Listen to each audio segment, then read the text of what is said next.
Ukrainian President Volodymyr Zelenskiy met with British Prime Minister Boris Johnson, one of his staunchest backers, in Kyiv on Saturday. Johnson's visit to the Ukrainian capital was not announced in advance and comes as Russia is amassing troops in the east of the country after pulling back from the outskirts of Kyiv last week. The British leader announced on Twitter that the goal of the visit is to set out a new financial and military aid package for Ukraine against, quote, Russia's barbaric campaign.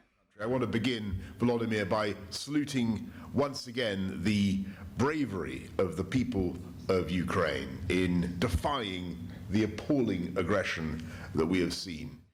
Earlier in the day, Zelensky met Austrian Chancellor Karl Mayhammer, warning in a joint news conference of a tough battle ahead.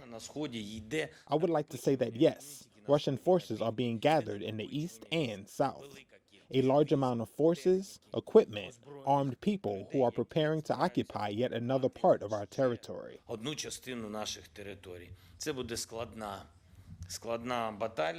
This will be a tough battle. The meetings come just a day after officials say more than 50 people, including children, were killed in a missile strike on a railway station in the Donetsk city of Kramatorsk in eastern Ukraine. Many more were injured among the 4,000 said to be waiting to be evacuated away from the fighting. Ukraine said it was aiming to establish up to 10 evacuation corridors for civilians in the east. Russia's defense ministry denied responsibility, saying in a statement the missiles that struck the station were used only by Ukraine's military and that Russia's armed forces had no targets assigned in Kramatorsk on Friday. Reuters was unable to verify the details of the attack.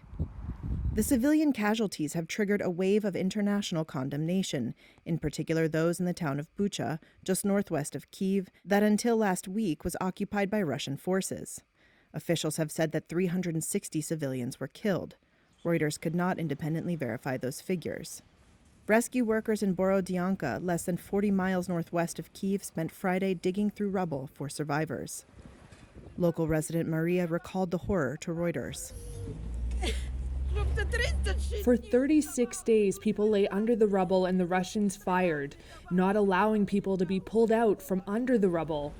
European Commission President Ursula von der Leyen, who toured the wreckage in Bucha Friday, said on Saturday the Commission will pledge €1 billion to support Ukraine and countries receiving refugees fleeing the war. For the European Commission, that we want to pledge €1 billion. Zelensky continues to demand tough sanctions on Russia from the West. They have to do everything to force Russia to seek peace. Russia's invasion, which began on February 24th, has forced more than 4 million to flee their homes, turned cities into rubble, and killed or injured thousands. Russia has denied targeting civilians in what it calls a special operation to demilitarize and denazify its southern neighbor. Ukraine and Western nations have dismissed this as a baseless pretext for war. Moscow's sights are said to be set on gaining full control of Donetsk and Luhansk, the regions partly held by Russian-backed separatists since 2014.